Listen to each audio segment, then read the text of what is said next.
Awesome. Hey y'all. Good evening. Happy Thursday. My name is Jeanette. I use she and her pronouns and so excited to be with y'all in this space. So tonight facilitating and being with y'all is both myself and Gina. I'll let Gina introduce Gina's self in a moment, but just to share a little bit more about how we're coming to this work. We are here together. Gina and I are part of the Philadelphia Language Justice Collective that started in around 2019. I'll take a breath and remind myself I don't gotta go fast. Um, so we've been working together as community interpreters for a little bit, and we're invited to do a similar skill share with the New Economy Coalition. So that's how we got to connect with Julia. But I am also coming to this work as a child of immigrants, Spanish speakers from Mexico, having done interpretation in different ways since the womb, I'd say. And as somebody who is working actively to reclaim culture and language, and not just reclaim it, but what is the embodiment of my people? How does it get expressed in my language and in my body? So I'm excited to come and share and hear y'all's experiences too. Gina, how about you? Hey everyone, so happy to be here with you all. Yeah, I'm in Philadelphia and also part of the Philly Language Justice Collective. I work professionally as a language interpreter, a Spanish language interpreter and translator, which I've been doing for decades.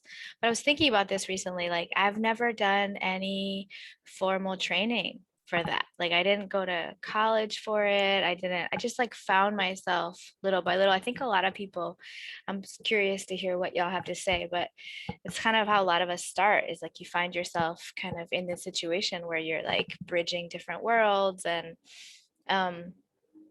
it seemed really natural to me and I just kept doing it. And then I became like professional at it. I don't even really know when, I think maybe 10 years ago, I'm not sure. But I'm like a freelance interpreter and translator. And in the collective, so we're not a co-op. A lot of people try to like hire us as a co-op, but we're just actually a bunch of people who are passionate about language justice, which we'll define a little later on. And we're excited to connect with y'all in St. Louis because neither of us know much about what y'all do there, what's going on. It's just it's kind of exciting to hear what's going on in other places. And here in Philly, I think we're in a really interesting moment working towards language justice within grassroots organizations. And it's definitely a path with lots of steps, but it's been very interesting and eye-opening for us to do this work here. And I'm excited to share with everyone. We're gonna go through some basic concepts. But we're also really, really want to encourage folks to take the opportunity to share amongst each other, amongst yourselves, amongst your orgs. We want this to be as kind of fruitful for you all as possible in terms of what's happening locally and what y'all want to do and how you want to imagine your work and your spaces. There's this cool part of the language justice movement in the US that is a lot about dreaming. There's a lot of like, people asking each other, like, how do you imagine everything from 50 years from now, And that, of course, is tied into language and also, the world that we all kind of, or the world or worlds that we dream. So there's a lot of room here for dreaming. If anyone feels dreamy today, I welcome that. Totally. Awesome. So we'll pass the mic in a second to hear more about y'all, to have you introduce yourselves. And I'll do a little bit of screen sharing off in a little bit. But some things I want to invite us to are, I'll share that, our aim will be to end on time. We don't have a formal break. So if you need to use the bathroom, get up and stretch, please do so. Some of the squish guidelines, please shout them out too, but update your name on Zoom, use folks' pronouns, use folks' names, keep your camera on or off as you feel, and your environment is welcome. And whenever you are coming off mic, if you could share your name, that would be helpful for folks who might not be able to see everything happening, and will be able to connect your name with your voice. And use the chat. I love the chat for affirmations, plus ones, resources, etc. Sweet. So yeah, I would love to kick it over to y'all. Let's say, like, not timing you, but let's keep it to the bodies, like 20 seconds. What's your name? What are your pronouns? Any affiliations you'd like to lift up? If you have any accessibility needs during our time together, and also what brought you here tonight. If I may pass it over to Julia, and if y'all can keep it rolling, popcorn, pass it on. Sure thing. Hi, everyone. I'm Julia. I use she, her pronouns, and I'm mostly here representing St. Louis Mutual Aid, but I also am part of Solidarity Economy St. Louis, which is my connection to New Economy Coalition, which is my connection to Gina and Jeanette. So lots of good people. And my interest in this is both personal and like organizational, like organizationally, it's a long word. You know, we've been trying to be as inclusive of people who speak multiple language, mostly Spanish speakers in mutual aid for a while. And we've been able to do that with the help of like a lot of people who are bilingual and who are able to help interpret and translate, but we can always do better. And I really want to make sure that the tools that we've been able to use are available and accessible to other groups. And then from a personal perspective, I'm Taiwanese, I speak Mandarin, and also I'm a child of immigrants, of Taiwanese immigrants, and have a lot of my own, like, just like a lot of like how spending time working on my language and learning different languages has like made my life a lot better and made my ability to connect with people much better. So that's my experience, and I'm going to pass it to my brother, Brian.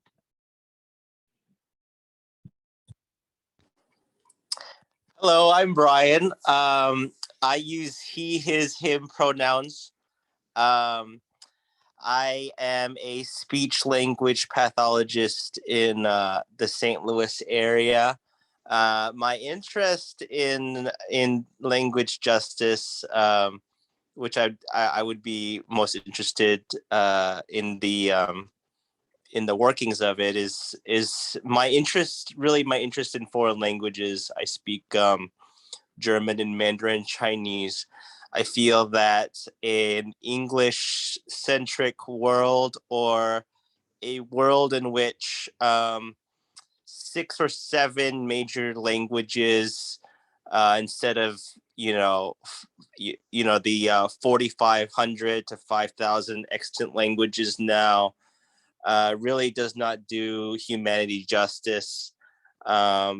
Certainly there's a lot of convenience involved in everyone speaking the same language, but really the thought patterns and just the rich linguistic experience is really what's lost these days, I feel. And I will pass it on to Cindy. Yeah, thank you. I'm Cindy. I use they, them pronouns. I am a member of SQSH. And the reason why I'm here is because I am super interested, first of all, in just the concept of language justice. I feel like it's not something that's ever talked about, but like it's so important, and language affects everything that we do. And specifically for my project at SQSH, I am leading a project called the Queer Immigrant Outreach Project. And part of that project is to expand language access on our helpline. So for context, the St. Louis Queer Support Helpline, one of our programs is to run a peer support helpline, as one might guess from the name. And right now it's only offered in English, but part of this project is to sort of improve language access. But our research has also shown that there's so many cultural connotations that come with language, especially when you're talking about certain like topics like queer identities and issues. And so that's yeah, that's what brings me here. I'm super excited to learn more. I will pass it to Luca.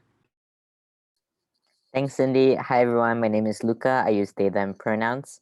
Um, I am one of the co-founders of SQSH, the St. Louis Queer Support Helpline. I'm really passionate about Cindy's project. We're really excited when Cindy expressed an interest in working with LGBTQIA immigrants and refugees in St. Louis, which seems like a very overlooked community at the intersection of many barriers, safety, cultural-wise, language-wise.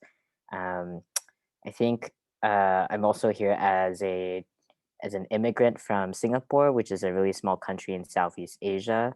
I've spoken English and Mandarin growing up. And so when I came to the US, I faced quite a bit of like discrimination about like, oh, like your English is so good, or like, what is your native language? And it's sort of like English and Mandarin are both my native languages and both very precious to me. And I feel very fluent in both mostly. I've been very sad that my Mandarin speaking abilities have greatly eroded since I've been in the US because there are no opportunities to speak it. So I speak it in broken chunks to my parents now. But my parents are also very queerphobic, so I have mixed feelings about speaking Mandarin and saying queerphobic things in Mandarin with them. And I will pass it on to Jet. Thank you, Luca. I'm also here with the St. Louis Queer Plus Support Helpline. My name is Jet. I use they, them pronouns. I'm also super excited about Cindy's Queer Immigrant Outreach Project and seeing the amazing places that goes as far as expanding our resource to be more accessible, and really just here to learn tonight and absorb everyone's perspectives. So thank you so much. I will pass to Leslie.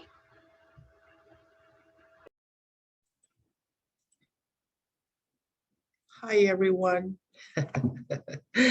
I'm here. I was invited, so I love to learn. I have young kids. They're my babies, but they're young adults, and I hear them talking about different things, and I want to be on the same loop. So I want to learn just as language. I mean, I'm bilingual, Spanish, English. Have an accent sometimes. I don't know, depend where I am. If I'm in New York, I have a New Yorker accent. If I'm in San Luis, I have a San Luis accent. So I just want to learn.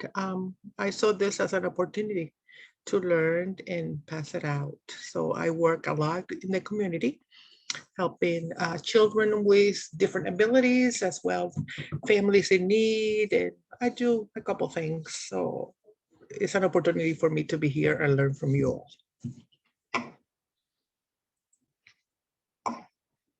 I pass it to, let's say, Juan. Yes, hi. Hey, everybody. My name is Juan. He affiliation. I am a member of St. Louis Mutual Aid, and I've my interest. Okay. So I do like a number of things as well. So I work at this faith-based organization, and we're primarily work with the immigrant community. So I see, a lot of firsthand challenges and barriers that make it incredibly difficult to navigate anything here in Missouri and in St. Louis. And I'm from Springfield, Missouri. So if you think about the differences of the two, there are large differences. The disparities between language access in Springfield and here, which Springfield is virtually zero, it's just nothing. St. Louis, it's better. So I appreciate that. And I appreciate the community here, which I love grown with, and I've expanded, my minds and learned about like language justices. And so I have a very kind of survey level of what that is. And so I'm here to learn. I'm an immigrant myself. I'm from Nicaragua. I speak Spanish. I speak English better. But yes, so I will go to Nichelle. Hi, everyone. My name is Nachelle, and I'm a member of STL Mutual Aid. And I guess the reason I'm here, I've been in spaces where I've learned, or I've been exposed a bit to the idea of language justice. But I think my personal interest is I feel kind of coming from the opposite direction. So like I'm African American, and I think for myself and other Black Americans, knowing more than one language is definitely a privilege. It's hard to have the time and the money to learn more than one language. And so I speak English and Spanish. I took Japanese in high school, forgot that quickly. Weren't a lot of opportunities to practice Japanese in St. Louis. But I just really appreciated the way that I've been able to connect with people and really expand like my idea of internationalism. And so I guess my interest in language justice is sort of not only integrating people who speak multiple languages into English dominant spaces, but on the flip side, kind of people who can only speak English, helping them sort of expand their understanding of other people, because it's really hard to connect with someone when you don't know what they're saying. And so I know for my part, I've definitely been in spaces where I've done sort of the English or Spanish to English interpretation. Especially in St. Louis, it's pretty uncommon for like a Black person to do that. So I think that's another sort of level of it that I think I'm really interested in. My Spanish isn't strong enough to go the other direction, but but yeah, that's sort of my personal experience.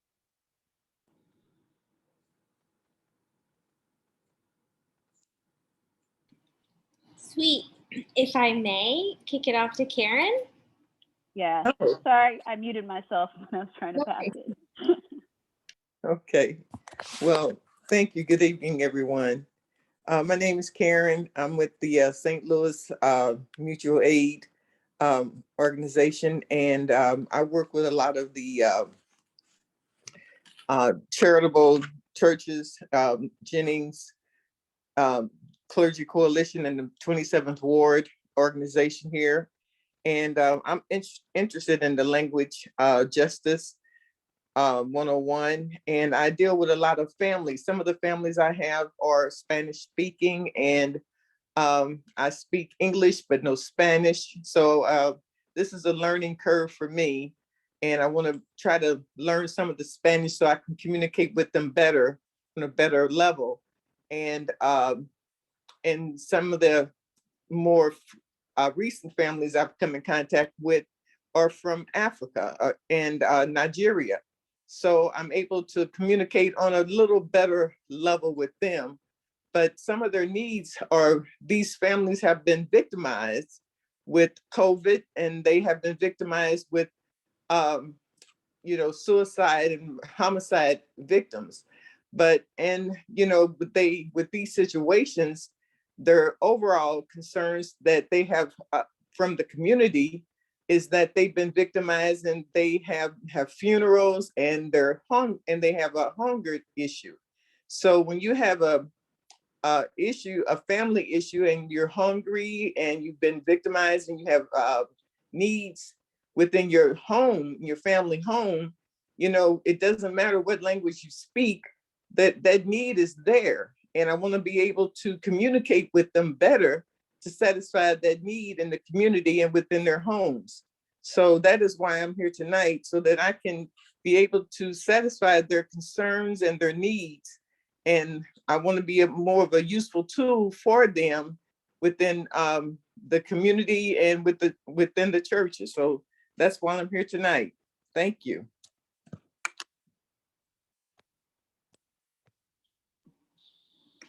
Thank you. How about Sam? Hi, I'm Sam. I use he or they pronouns. I am here with Squish. I'm mostly doing fundraising stuff, but I've kind of been on the edge of the queer immigrant outreach project a bit. So I'm interested in learning more there. And then just on a personal level, I've lived in St. Louis my whole life, but I have lived in like the very white heteronormative area of St. Louis, and I'm kind of branching out of that and learning more that there is more to St. Louis than the suburbs. So yeah. Sweet. How about Vanessa? Hi, everyone. Sorry, my internet, it keeps showing it's unstable. So if I break up, I'm sorry about that. But I am Vanessa, she, her pronouns, and I am here with We Power. We were invited, thank you, Julia, for inviting us. So we actually exist to activate power within Black and Latinx communities. And I am bilingual, so I'm actually from Los Angeles. And I think that it's really interesting because I didn't realize how much LA is like, we like run the joint. Like there's so many Spanish speakers and there's Spanish everywhere, you know, that it's not until you move to another city where you're like, oh, like not everybody here speaks Spanish. So it's definitely an adjustment for me too. And Luca, I totally feel you with feeling like your language is like eroding and just needing to practice. But anyway, we are organizing, and so we want to be able to organize with Spanish speaking communities, and some organizing things and policy things are hard to talk about in English for me, so to translate it in Spanish is even more of a barrier. But I'm really leaning into learning, and not just learning for myself and me carrying the labor, but passing it on to my coworkers and having them also learn and come into the fold of things too. So yeah, I believe Raquel maybe hasn't gone, or Raquel. Hello, everyone. Hope you all can hear me okay. Thanks for holding the space. I'm in a semi-public space, so I'm keeping my video off. But yeah, my name is Raquel Navarro. I'm an English and Spanish speaker. I'm not an interpreter, professional interpreter, or part of a language justice collective. I actually am the communications coordinator for the U.S. Federation of Worker Cooperatives. So my coworker, Kate Barut, who's involved in language justice work, recommended this workshop. So thank you all for holding the space. I use she, her pronouns, she, ella. And I think the main reason that I'm here is to learn more about language justice and kind of bring this information, since we're a membership-based organization and working with a lot of monolingual Spanish-speaking cooperatives and other worker cooperatives that speak other languages and want to be able to engage with our members and be able to provide them accessible resources and benefits and et cetera, have that be accessible for folks in multiple languages. That's basically why I'm here, to see what insights you all have in terms of language justice and how we can further that at the Federation. And yeah, thank you all for holding down the space. Appreciate it. I think I was the last one, so I can scoot into the rest of the flow. Thank you all. Are you also in St. Louis, Raquel? Oh no, I'm sorry. I'm based in the Bay Area, so I'm in okay. Near Oakland, California. Yeah. Great. Actually, Janie, would you like to introduce yourself, and also welcome to do so in the chat? Oh, great. Hi, I'm Janie. I'm a wide anti-racist activist and organizer in St. Louis for 40 years. So I'm interested in what you mean by language justice. I mean, I've mostly been exposed in spaces that are only English is being spoken in movement spaces, but sign language, which I do consider a language, has, I think, been more available or prominent than I've seen other languages in some spaces. And actually the webinars I've been exposed to since COVID have been more national spaces, if there's been any other language besides English and of course sign language. So I'm just here to learn, listen, and just really interested in how that relates to movement spaces. Thanks. Sweet. I will invite the folks on the phone. If you'd like to unmute, no pressure. I know sometimes it's a lot of mute buttons to unmute. We'll give you all a sec.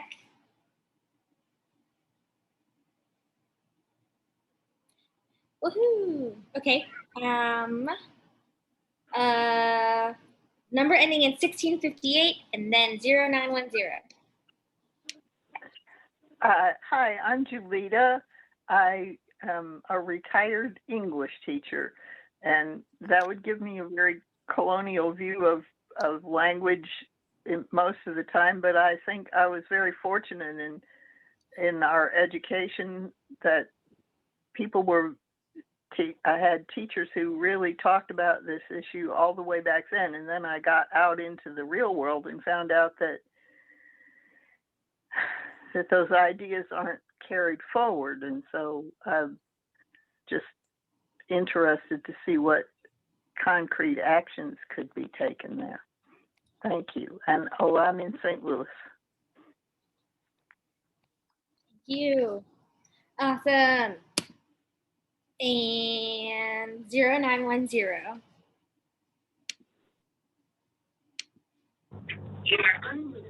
Salutations, relatives. This is Basman, and I'm in St. Louis, although I've tried to escape many times. I'm a member of Solidarity Economy and Native Women's Care Circle, pronouns she, her. I self-identify as the daughter of all relations in whose heart beats the blood of many nations. I've been raised as a colored girl in the neighborhood, but as I travel around, I'm mistaken for pretty much every ethnic group that is out there that might look like me. I am sadly monolinguistic.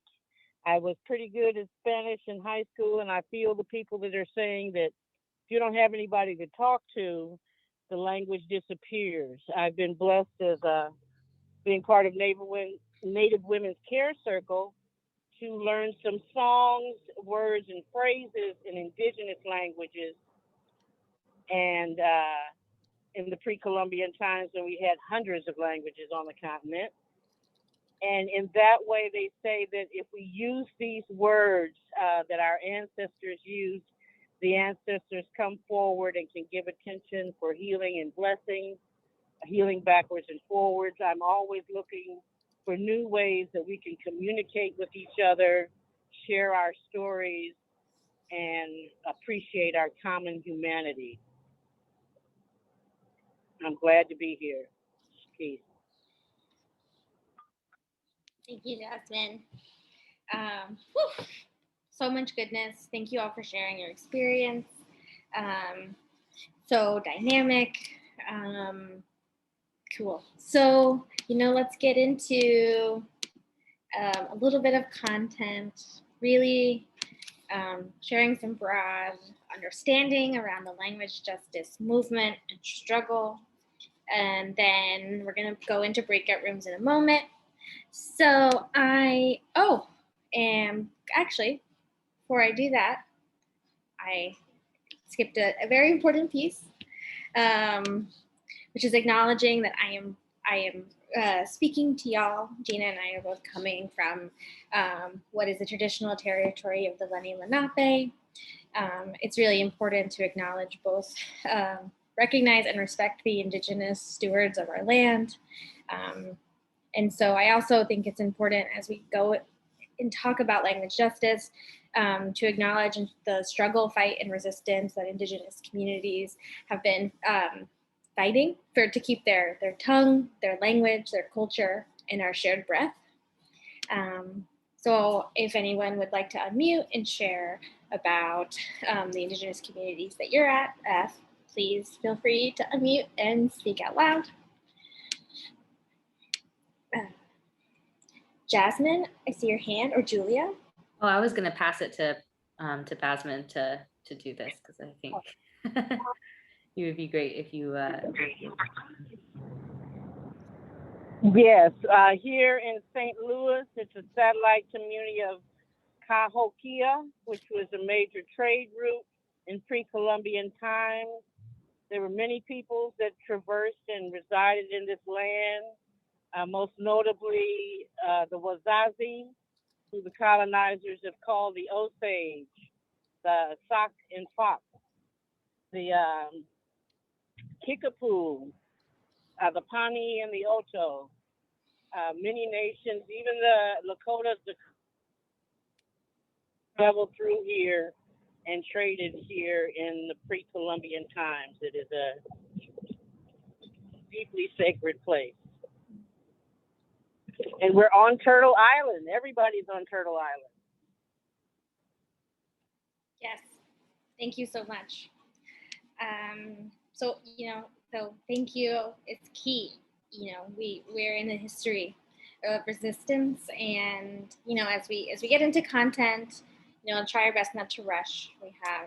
This is our work for our life. So check in with your breath, check in with the energies around you, and really share what's bubbling up as we get into it. So right before we go into breakouts, I want to share a little bit about, language justice.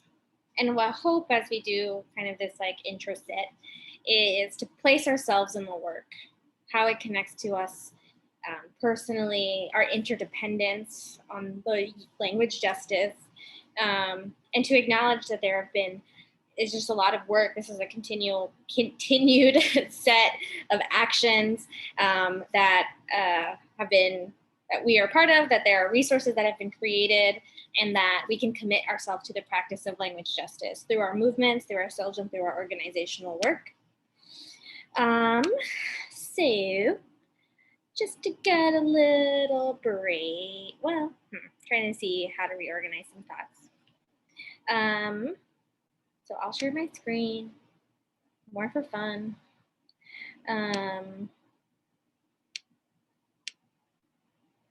Oh, I did that the wrong way. Sorry, y'all. Share. There it goes. And view and present.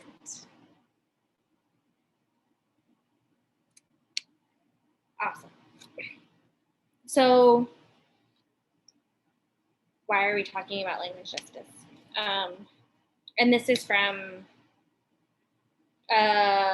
Move to End Violence, the organization. So I'll share it, but I'll paraphrase some, that we live in a context, in a language where folks have truly been discouraged, criminalized, punished for speaking their native tongue, for speaking in their experience and in the ways that have formed their cultures.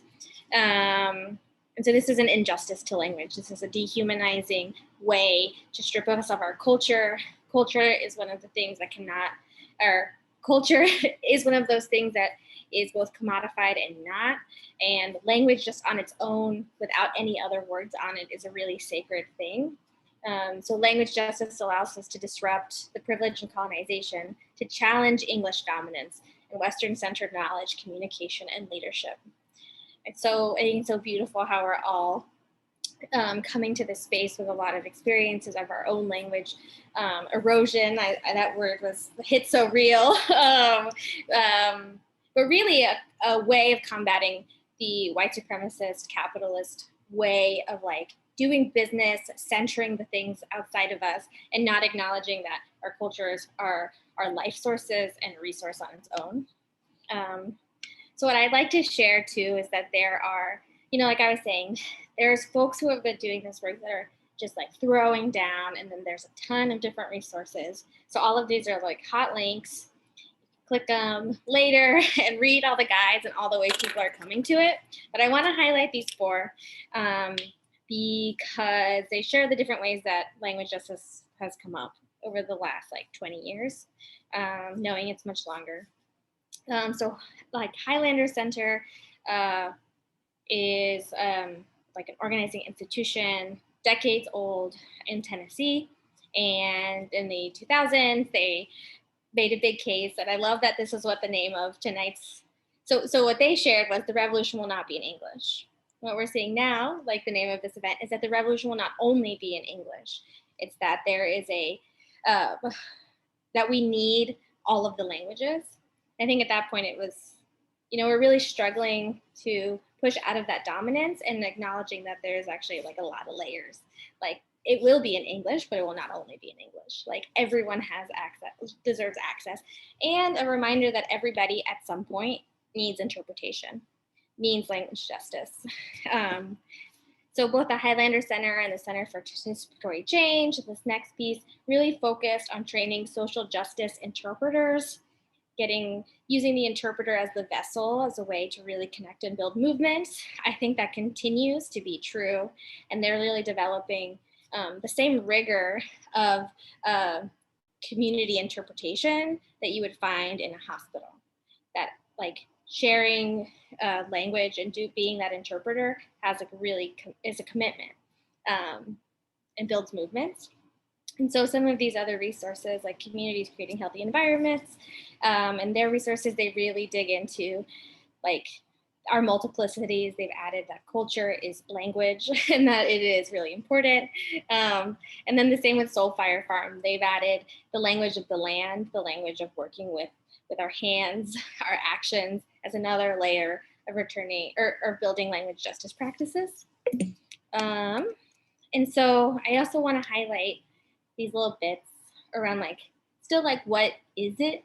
I think that it's, there's some practices that I think really move us towards language justice. So understanding that it is rooted in a history of resistance, that as a strategy, as a way, offers a vision of society that honors language and culture as a right. Language justice should alter institutions and the way that we provide, seek, and gain participation in our work. It is a process of organizing and advocating. It takes time, and it needs ongoing planning and attention. It is a discipline and work. So there's more to say, I'm sure, but I'll pause and hand it over to Gina to prep us for some breakouts. Yeah, so in your introductions, we were like, take 20 seconds to introduce yourself. And I'm actually kind of glad y'all took a lot longer, because it seems like you're ready to talk about what's happening in each of your spaces. So we want to invite you to participate in some breakout rooms with very simple questions. If these aren't the ones you end up answering because there are other burning questions, go for it. These are just a few that we wanted to, just prompt your reflections and your sharing. So we want to ask what feels important in your organization and day-to-day work regarding language justice. What's going on? What are y'all seeing? What obstacles do you recognize right now in the struggle for language justice in your organizing space? Whether that be administrative, whether it be lack of funds, whether it be lack of tools or knowledge, or a mindset change that needs to happen, whatever it is that you're identifying. And then what's the connection between mutual aid and language justice? Yeah, so if these questions feel like they're burning and exciting to answer and share, great. If other things come up, that's awesome. So we want to just give you all just some space to talk in a small group, and then we'll come back together.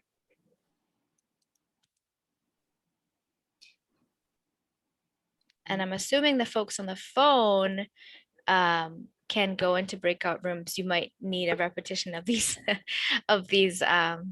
questions, but you can ask others to remind you. Can we get those questions in the chat? And then how many, I guess, how many breakout rooms and how long? Yes, I just could not find the tools bar this whole time.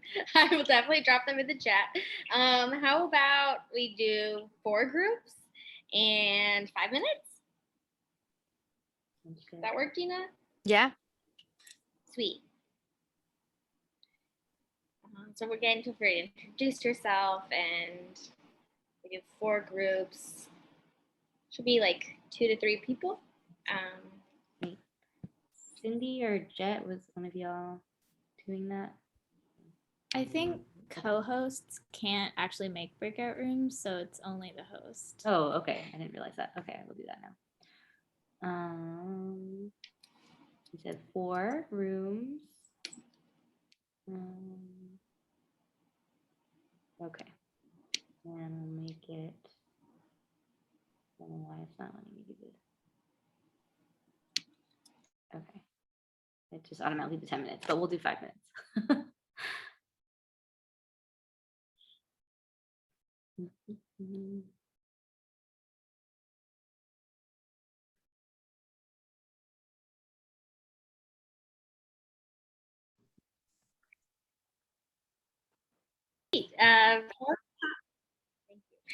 Gina. I just want a quick check-in around time. Should we be sharing a little bit in the big group? What do you think? What do you think, Jeanette? Oh, yeah, I think so. Let's chat a little. Yeah. Miss Karen Harvey, who was cut off, would like to kick us off, perhaps. Maybe just like what you talked about, maybe 2-3 folks can share back. Me now? Yes. Yeah. Okay. No, I was in the breakout room, and no, I was just saying that the language barrier is different when you're trying to convey information to the other individual, because some of the words are not transferable from one language to another, especially when you're trying to assist them in getting resources for them. Certain words that you use in an English language, then you're talking to a Spanish speaking individual. Sometimes you have to break those words down so that they can understand what you're trying to do for them. And once you do that, even at that point, the comprehension of what you're trying to say to them, you want to make it plain enough so that they won't feel, you won't feel inferior to them. So you let them know that you're trying to assist them with their need. And that can make it frustrating for the individual. And that's one thing you don't want to try to do. You want that person to feel comfortable when you're trying to assist them. And, that's been a big problem, not only with me, but with others, and I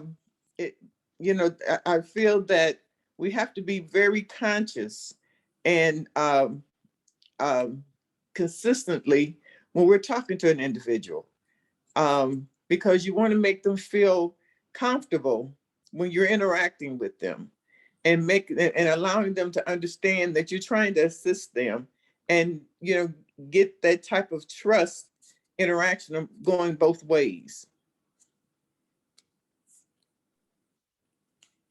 I'll chime in really quickly.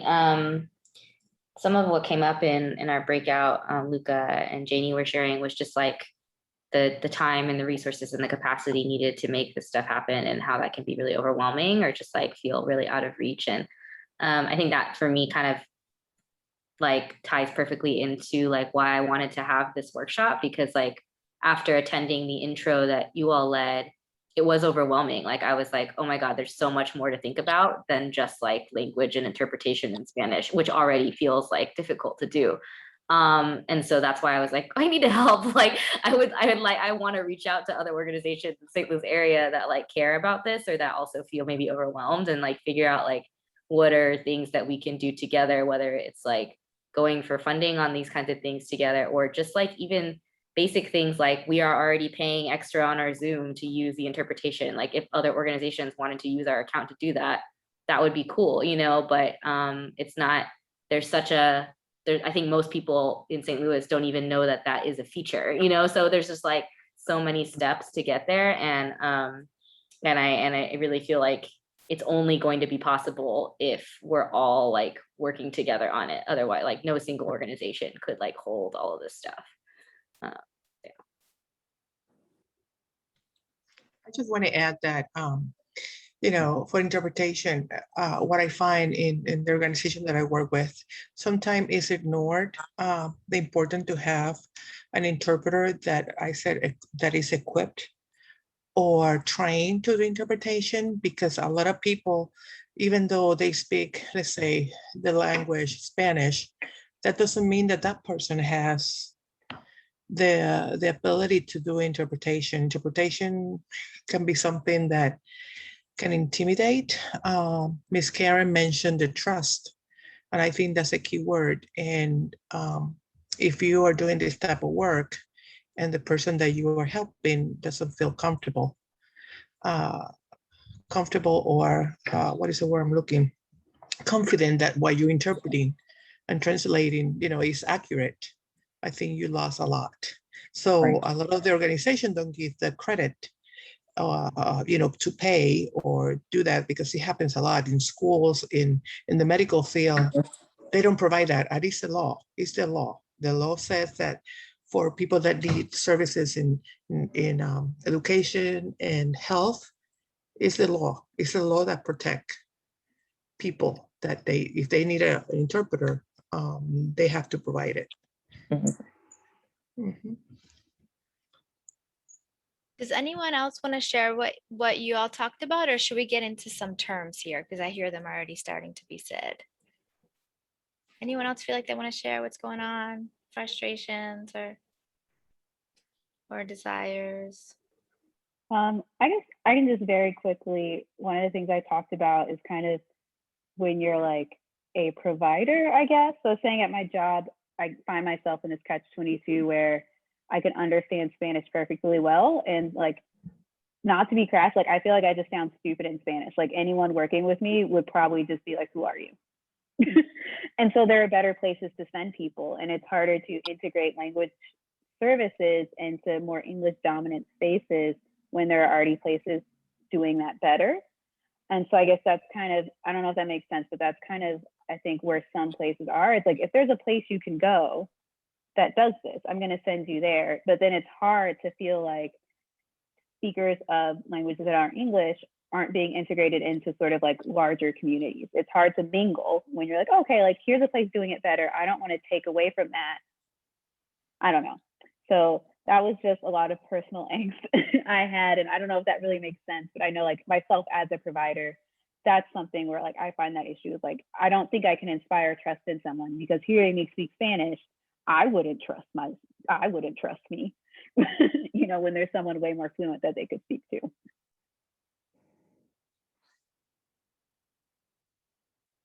I'll just say something really quick.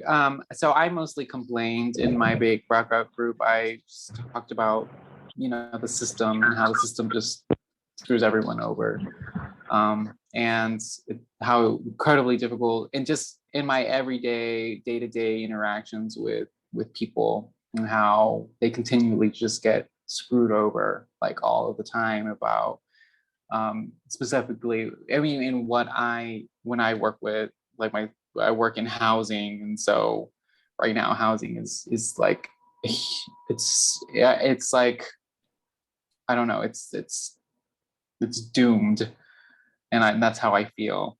And so so I express my frustration how that stress comes through to the people that I talk to every day, and I just, and it's without it's and how I feel terrible about those interactions, and how I wish they could go better, or how we could solve their problems. And so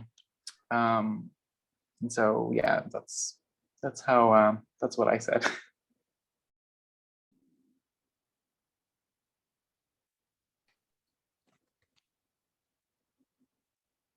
Anyone else want to share?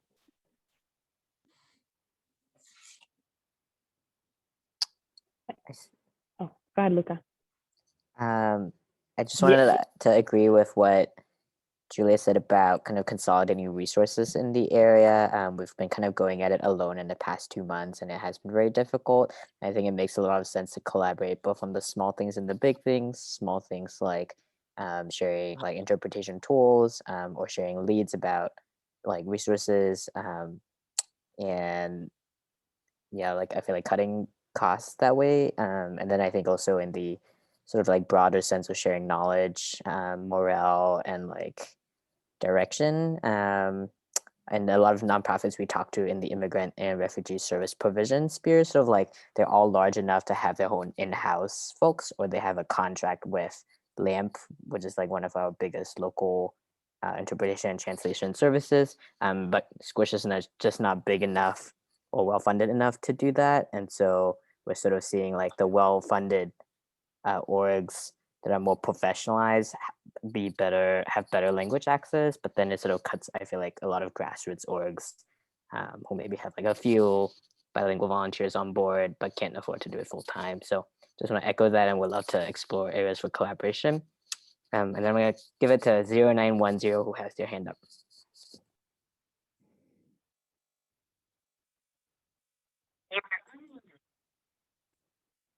Yeah, I was the one who has the hand up, and I wanted to kind of speak to a number of things I've heard where feeling awkward about trying to communicate in a language that's unfamiliar to you.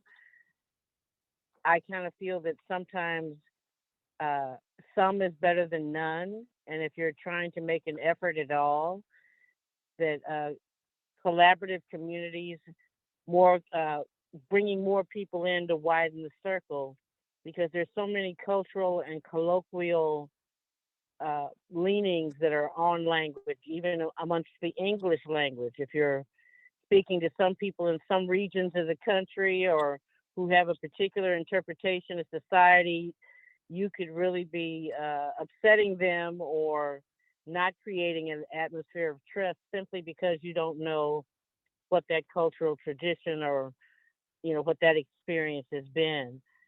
So I think if we communicate more with each other, just amongst one another, because I finding out more resources and people having access, because the marginalized, we're always the ones that have the less resources and finances in order to put all things together. I become really alert to that in indigenous communities, especially for people coming in the border, that they're positioning a lot of folks to speak Spanish, but they're indigenous languages that are still alive and functioning in communities, and no one is able to communicate with people. That's not helping anyone get service.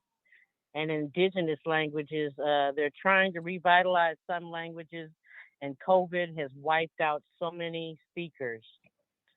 So we have a big job ahead, but cooperation will, I think, can really get things done. We're here, so we'll get good stuff done. Yeah. So who has experience here being an interpreter? Does not have to be like somebody paid you to do it, you called yourself one, but when you think about it, who's been an interpreter here? Anyone? A few people? And who has experience here being interpreted for, whatever language that may be?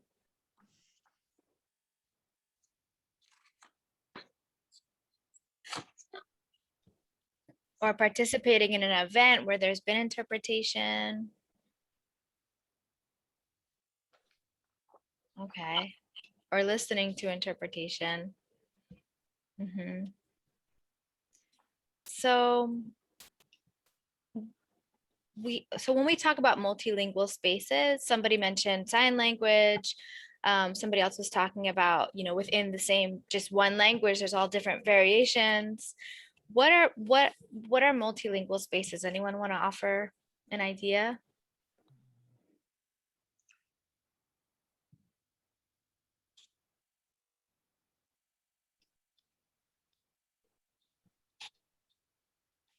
No? Yeah, we're in this language justice workshop. Nobody wants to talk about multilingual spaces. Is it just very obvious?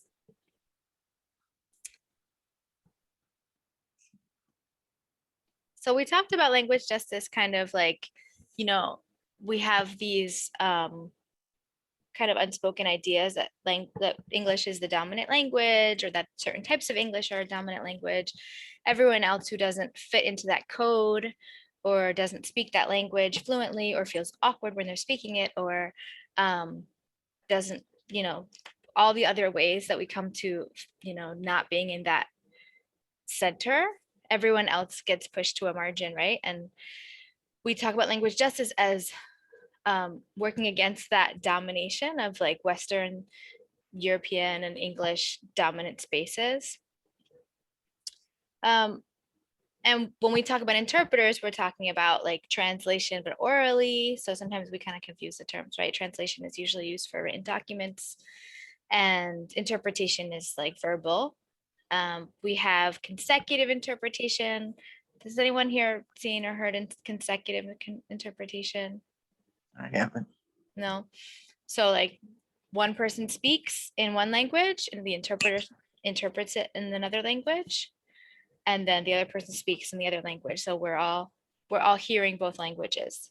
It's called a consecutive. And then there's simultaneous. So somebody was saying, oh, we have a Zoom account that, you know, has interpretation possibilities. That means simultaneous, where people are listening to the interpretation of their language at the same time as the speaker is speaking. Sometimes when we do that in person, we use like headsets and transmitters. You ever see folks like listening in while there's an event happening? Maybe you guys have been in an event where you're listening. We have tools like free conference call, which are ways to do interpretation like that aside from Zoom. And Jeanette just put a definition for interpretation for phone listeners. I'm just going to read things from the chat easier. A definition of interpretation from the Center for Participatory Change, which we were talking about, one of the resources that we mentioned earlier in the presentation. Interpretation is the relaying of verbal or visual messages from a source language to a target language without adding, subtracting, or changing. So interpreter, this is like maybe a different side note. Interpreters are not invisible. We actually have a lot of power, and we actually, you know, we're like this bridge, we're like this conduit, but we're also in the room, and, you know, our prejudices, our beliefs, our upbringings also really influence how we interpret, which is such an interesting and enriching part of all this, is that interpreters, or folks who work with language, continue to evolve. So something we mention a lot in circles with language justice is called queering language, right? Queering as a verb. So like, you know, a lot of times we find that language, I think Luca was mentioning feeling kind of like, how do I talk to my family with all these, like, I mean, it's like when we talk about language evolving, it's a lot of languages don't give us space for the identities that we are building, for the identities that we are. So how do we transform language? Like, how do we actually, you know, I'm a Spanish speaker as well as an English speaker, and there's like the correct ways of speaking Spanish don't include gender neutral language or non-binary language. It's very limited. So people actually just start to break through and say, you know, let's use different, instead of the O or the A, we're going to use the E or the X. And these are all, sometimes maybe y'all have heard Latinx, and that's where that comes from. That X is folks saying, let's actually change language. So these are efforts and sort of more recognizing that language is alive, that language is sort of a product of our historical conditions and our geographies and our peoples resisting colonization. And it's also just always in motion and movement. You know, people talk about, you know, like, I don't know who was saying they're from California. I think it was Raquel who's in California, but I was thinking about, you know, Spanglish as like, I've heard people really try to honor it as a language. Like, hey, this is, you know, this is like the product of people and their history in their lives right now. Or there's been I've been in parts of debates of people really trying to lift up like Caribbean language as like people who have resisted colonization, and therefore their language reflects those changes, you know.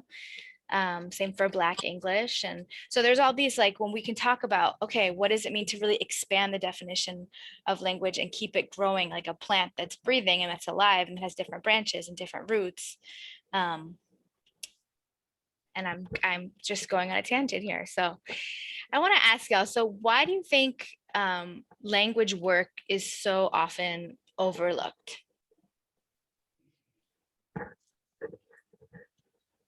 Just, I don't know, people. And I think it's important. Mm-hmm. People don't think it's important. Yeah. It's maybe also the time that it takes to do it. I think it's a big one too. Mm-hmm. And the extra steps that it might take to access a language interpreter, finding out what language they speak. It's all those steps that a lot of organizations really don't have any policy for. It's not written down anywhere. It's not people are not told that you have this available or something like that. And who's like, yeah, go ahead. I was just gonna say, like, I think a lot about how language is a tool for assimilation, especially in this country. Like, it's like by making spaces English dominant, you sort of naturally assimilate people into this culture, into this environment, right? And so it's like, to be a full participant in society, like, you have to learn English. So I think it's just interesting how much pressure that is, especially for people who are immigrating here. It's just like, you know, there's no other way. It's a one-way street. So Also, I don't think it helps that, like, just internationally, like, thinking about the United Nations, English and French, and like, we almost have this precedent for it in international relations as well.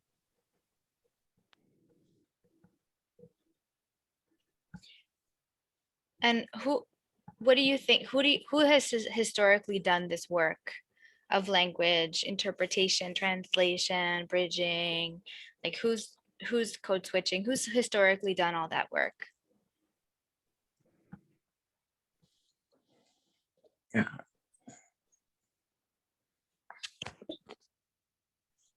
I think it's mostly the people who speak the other language. So, you know, if you're an immigrant from, I don't know, whatever country, and English isn't your first language, it's assumed that you must do the work of making yourself understandable to English speakers. And it's never been put on the English speakers to make themselves open to understanding others or making themselves understandable to others. So, I mean, if no one, especially if you're monolingual, everyone you know is monolingual. Like, in St. Louis, it is, relative to other parts of the country, a fairly small immigrant population here. So for most people, that's really never been their experience unless they found themselves in that situation. And when they find themselves in that situation, it's always the burden of the other person to make themselves available and never vice versa. And so, like, if that's the only way you ever interact with other languages is that other speaker has to make themselves available to you, why would you ever think, oh yeah, maybe I should probably do some work here? Yeah, I think that's a really interesting part. So we don't have I don't want to get too into this, but I just, as an interpreter, so I'm like, I jump into different spaces all the time that I'm not organizing in. I just jump in as the interpreter, right? But some of them ask me to be on continually, and I start to see like these dynamics. I think one thing that's interesting that I try to work on a lot with organizations. So I'm an interpreter, but I'm also sort of a language justice worker. I'm working with organizations to rethink their budget, to rethink, their materials, to like really shift their minds about who's in the center here, right? So interpreters, for instance, one piece of language justice, but interpreters don't just work for one group. We don't just work for the folks in the room who don't speak English. So when we shift those ideas of what we're talking about, when we shift the idea of like who needs interpretation, we all need to understand each other. Even some of us are bilingual, some of us are trilingual, but like few of us are like, I think Brian was saying 4,500 or 5,000 languages around the world. We all need interpreters if we want to connect, if we want to work together, if we want to understand what each other's dreams are and how each other's histories are. And there's so much more than just, kind of putting the lip service to it and hiring the interpreter and like, okay, people will understand. It's really like, who are we trying to work with and connect with, and how do we make that happen?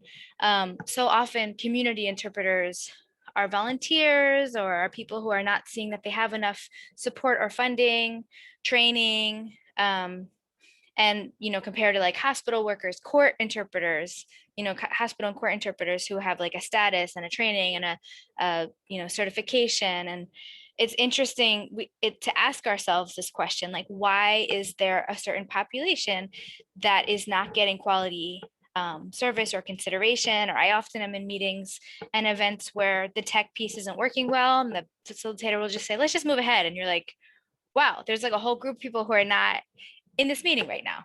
you know, they're just not like, why? Because you're in a rush, because you want to say what you're going to say. Nobody, you know, there's folks who aren't even, not only are not hearing you, but they're not going to be able to intervene. You know, one of the cool things about some of the technology that's being developed, not only Zoom, but other platforms, is with this simultaneous piece, people don't have to interrupt an interpreter as if they're their representative and say, hey, can I ask a question? You know, they can actually just speak freely. And that's kind of the cool thing. If at some point y'all want to experiment with this Zoom stuff, it is really interesting to see. What I've seen as an interpreter is there have been experiences where power dynamics in organizations actually shift because people have access to a technology that is, you know, actually smooth to use once they learn. And then interpreters who, when there is funding, when there is like planning and funding, then you know, folks can hire interpreters who are trained, who are ready, who are querying language, who are, you know, ready to be in this space for all these different reasons, who are social justice minded or whatever it is. And then like I've seen in work that I've done actual, like over months, you know, seeing how the power dynamic shifts when people can just fully participate in that way. So I think, like many things, there's a big piece of all this is like our mindset, you know, about who's in the center and who's in the margin, and who, how we're conceiving the other or relating to the other, you know. It's kind of an abstract reflection there. But I want to just open some space, just a few minutes for folks to ask questions or reflect before I hand this over to the end of this presentation for some folks who are going to talk about their projects. So what do you all want to say here? What do you all want to think? I really liked hearing people mention, hey, we should collaborate, look for funding, or how, you know, this feels overwhelming, or how do we, you know, work together? What in the small group I was in, we were talking about how hard it is when you're just the one person in the organization who does speak that language or does speak another language. Everything's being thrown at you to translate, everything's being thrown at you to kind of figure it out. So I think when it comes to institutions and organizations and collectives, we have this opportunity that when we're together and we can like put our heads together, we can actually plan for the future, and we can find resources, we can strategize around how to like envision a shift and a change in the work that we're doing. And the same for language, the same for language justice and for interpretation and for translation. So I'm going to stop there. Any reflections or questions?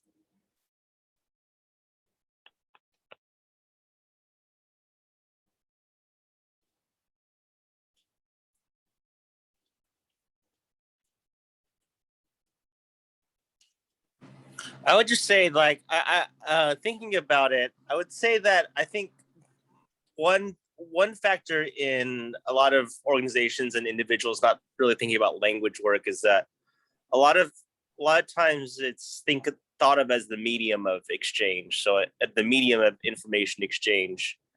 So a lot of it's sort of taken for granted, and you know, putting the same idea into another person's language, it is a lot about power dynamics, and really not thinking of it as something as other than a medium.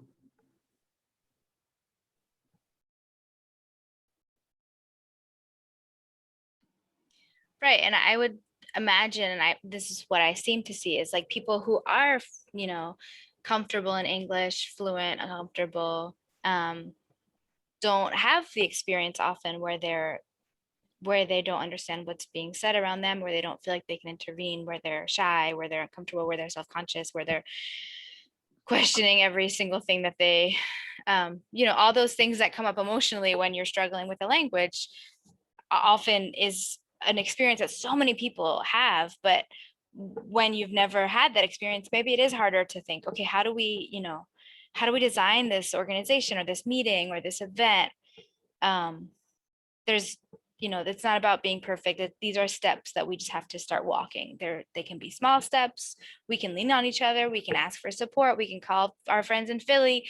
We can call our friends in all kinds of places and say like, all right, look, I don't have it all down, but let's just start, you know, what is it? What are the first steps? How do we do this? How do we make this event? Oh, we can start by translating slides, or, oh, we can sign on 20 minutes early so that people like can really connect to the language channels on Zoom, or, you know, we can get together and figure out funding, and maybe the music we're using, we decide to change it. We think about who's going to be there. I don't know. There's just so many things that there's small baby steps, and all those steps are important. And it's not about, you know, doing this perfectly at all. It's even just exciting to be in this room right now with y'all and just to be like, oh, these people, through their frustrations or through their desire to serve or through their, you know, like difficult past experiences, or all these things are here with us, but we all have this.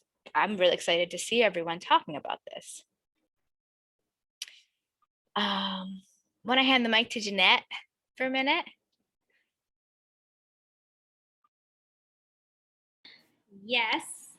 Okay, I'm seeing something in the chat real quick. Okay, heard. Sweet. So I do want to touch a little bit on that. So, you know, hopefully this is part one. Julia's mentioned potentially getting all back together and digging into more topics, you know, bringing an interpreter on the line and continuing this conversation. So I want to put that out there. And I also want to share that there are like strategies to build language justice in y'all's like movement work and your ecosystem in St. Louis, you know, and beyond. And I think one of the key things, like Raquel was mentioning, is supporting the training of a community interpreters. Right now, I think a lot of that is happening, you know, by political will. Folks are stepping in and looking for trainings. But what would it look like to train community interpreters here in this space, y'all? As well as, so I'll drop that. That's how I also never had formal training, but I was part of a group or a training. And I'll drop this in the link too. There's just more movement around that, because we want to acknowledge this as a line of work, language work, that is important and has discipline and rigor, but we don't have to go to a PhD program to learn.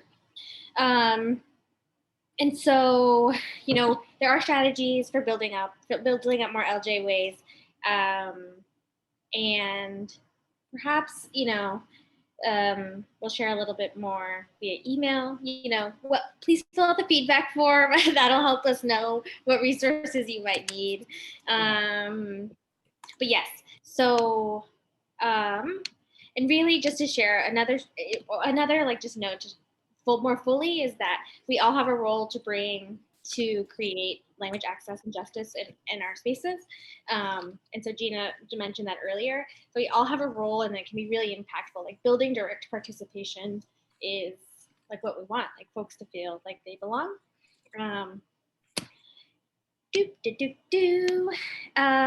So please keep in touch. I'm gonna pass it over to Cindy to share about the project, and then if there's time, hopefully, you know, I see some hands, but yeah, I'll pass it over to Cindy. Quickly before that, I just want to make sure that everybody, the feedback form that Jeanette was referencing, I just put a link to it in the chat, but we really want to hear from you. This is our first time doing this. This is our first time even like getting together on this topic. So we really don't, you know, whatever we do next, or if we do anything next, is really up to you all. So if you can take a couple minutes, even if, you know, to fill this out for us and let us know, give us feedback on this presentation, but also like really specifically, like what are some of the things that you want to know? What are some things that you'd be interested in moving forward? So just want to make sure everybody gets that. And yeah, and then pass it over to Cindy to talk about the Queer Immigrant Project. Yeah, thanks so much. I can share my screen very quickly. I know we are running very short on time. So Squish is pursuing a queer immigrant outreach project, which we hope will make our resource as the peer support helpline more accessible to marginalized communities, in this case, queer immigrant and refugee communities. We thought this was a really important project because queer immigrants often face heightened barriers to accessing mental health and housing resources. And as a peer support helpline, we sort of felt that we were well positioned to be a conduit between queer immigrants and service providers. So there are sort of many components to this project, some of which include sort of expanding our Squish book, which is our resource guide that has over 1,000 St. Louis resources that are vetted for queer affirming abilities. And we want to sort of build this out to be more specifically a network of queer affirming immigrant friendly services. We also want to provide immigration related training to our helpline volunteers so that they can sort of be familiar with immigration related issues. A long-term goal, and one of the main reasons we wanted to come to this workshop, was because we want to offer the helpline in multiple languages, and sort of we're in the process of figuring out the best way to be able to do that. We are probably also going to host a workshop on queerness, immigration, and mental health and the connections between those topics. That's going to happen in early fall, so we will send more information your way when we have the details ironed out. And finally, we want to recruit more queer immigrants, queer children of immigrants, and bilingual folks into Squish so that we can make this process as sustainable as possible. So some ways to get involved with this project. We just launched our needs assessment survey, which we hope will be filled out by if you identify as LGBTQIA+ and an immigrant, or a friend, family member, or service provider to those folks, then please fill out these surveys at the links. And yeah, we can also put those in the chat and spread the word about them too. The more input we get from the community, the better this project is going to be. Also attend our community workshop and join Squish. We have a queer immigrant specific recruitment form that is at the link over here. And lastly, if you have any questions, concerns, or just want to chat more about this project, please reach out to me at the email on the slide. Thank you so much. I know we are probably running over time, so I will stop. But if anyone wants to reach out to me after this training or anything like that, I will be here. Thank you.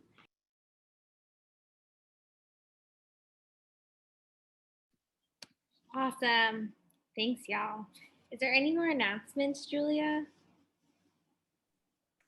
No, I don't think so. Yeah, thank you all. Yeah, so I'm wondering if Jasmine would like the last word and to close us out. I see your hand. I don't want to ignore it, but maybe it's from earlier. Well, thank you. I wasn't trying to have the last word. Will there be an email that comes out with the survey? Because I can really say what I was going to say to put on the survey. Yep. Yeah, we'll include Okay. the recording, the link for this recording, the survey, and then the queer immigrant project information as well. And maybe the slides. Excellent. And the slides. Great. Then I'll actually be able to see it. I think this has been wonderful, and this is how we grow family and relations. And it's just an honor to be here, to listen, to learn, to grow, and to know that there are people in the world striving to make the beloved community. It's a beautiful thing. Yes, truly an honor to spend time with y'all. Thank you so much for everything you shared. And we hopefully will see each other again soon. If not, you got to contact and we'll keep going. Yeah, keep in touch.